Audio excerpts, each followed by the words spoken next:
Hello everyone, I am Dr. Pawan Kumar Jha from CMH Group of Institution. Today we will discuss what are the differences between fixed installment method और diminishing balance method. ये एक ऐसा topic है कि जो various universities में जिस universities के सिलेबस में अगर डिप्रिसिएशन अकाउंट पढ़ना है तो उसमें बेसिकली थ्योरी के रूप में ये बहुत पॉपुलर और इम्पोर्टेंट क्वेश्चन होता है कि इन दोनों मेथडों के बीच में क्या डिफरेंसेस है। तो चूंकि थोड़ा इसका मीनिंग हम समझ ले तो फिक्स्ड इंस्टॉलमेंट मेथड एक वैसा मेथड होता है जिसमें किसी भी ऑर्गेनाइजेशन के द्वारा जो भी फिक्स्ड एसेट्स है एक्सेप्ट लैंड यानी जमीन को छोड़ करके बाकी जितना भी फिक्स्ड एसेट्स है like building, machinery, furniture, motor car etcetera, इन सभी प्रकार के फिक्स्ड एसेट्सों के ऊपर में जो डेप्रिसिएशन चार्ज किया जाता है। चूंकि डेप्रिसिएशन का मीनिंग ही होता है कि depreciation means a gradual reduction in the value of fixed assets. किसी भी फिक्स्ड एसेट्स को यूज करने से जो उसके वैल्यू में कमी हो, उस कमी को हम लोग डेप्रिसिएशन कहते हैं। तो ये डेप्रिसिएशन चार्ज करने का जो मेथड होता है वो बेसिकली वैसे तो बहुत सारा होता है, लेकिन ये दो मेथड मतलब पॉपुलर है, जिसमें फर्स्ट कहते हैं फिक्स्ड इंस्टॉलमेंट मेथड और सेकंड कहते हैं डिमिनिशिंग बैलेंस मेथड।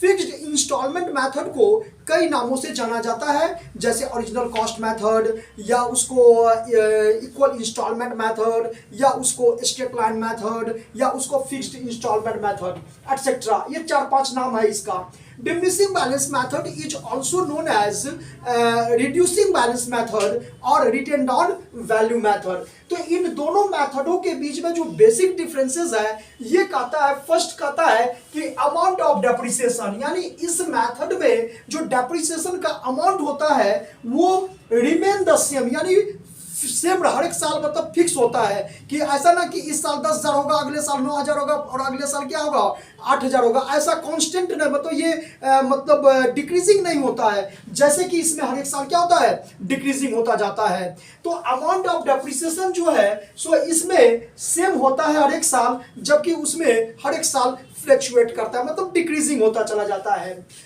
दूसरा पॉइंट कहता है कि कैलकुलेशन ऑफ डेप्रिसिएशन, यानी डेप्रिसिएशन जो कैलकुलेट करने का ये मेथड होता है, इसमें फिक्स इंस्टॉलमेंट मेथड जो डेप्रिसिएशन कैलकुलेट करते हैं वो हमेशा each and every time on original cost. Original cost का मतलब यहां पर ये हुआ कि कॉस्ट ऑफ एसेट्स और प्लस जो एक्सपेंसेस इनकर्ड किए उस एसेट्स को परचेज के समय, तो उस दोनों को जब हम ऐड कर देते हैं कॉस्ट ऑफ एसेट्स में तो उसी को हम लोग कहते हैं ओरिजिनल कॉस्ट। और उसके बाद इसमें जो डेप्रिसिएशन चार्ज किया जाता है वो हमेशा WDV का यहाँ पर ये मीनिंग कहता है कि अगर मान लो कि कोई एसेट्स हम 10,000 में परचेज किए और 10% डेप्रिसिएशन है तो at the end of the first year 1,000 होगा। तो इसका मतलब जो 10,000 में से 1,000 डिडक्ट कर देंगे, डिडक्ट करने के बाद जो 9,000 रुपीज होगा वही उस एसेट्स का WDV कहलाएगा। यानी फिर जो नेक्स्ट ईयर में डेप्रिसिएशन चार्ज होगा वो 9,000 के ऊपर में होगा और ये 900 होगा, चूंकि 10% डेप्रिसिएशन रहता है, क्वेश्चन में गिवन है।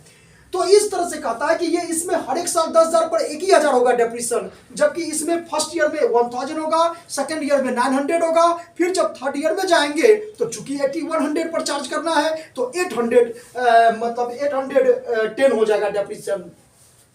तीसरा पॉइंट कहता है कि जो जीरो लेवल का मतलब ये होता है कि इसमें फिक्स इंस्टॉलमेंट मेथड में जो एसेट्स का वैल्यू होगा वो एक ऐसा समय आएगा जहां पर उसका वैल्यू क्या हो जाएगा जीरो, यानी कुछ भी नहीं होगा, जबकि इसमें नेवर जीरो, इस मेथड में कभी भी एसेट्स का वैल्यू जीरो नहीं हो सकता है। और फोर्थ में जो है कि ये बहुत ही निकालना, इसको कैलकुलेट करना, यानी फिक्स्ड इंस्टॉलमेंट मेथड से जब हम डेप्रिसिएशन कैलकुलेट करते हैं तो इसको कैलकुलेट करना बहुत ही सिंपल है, जबकि इसमें डिफिकल्ट होता है। और सबसे लास्ट में है जो बहुत इंपॉर्टेंट पॉइंट है, इनकम टैक्स अथॉरिटी, यानी इसको अप्रूव नहीं करता है और इसको अप्रूव करता है। Thank you all of you.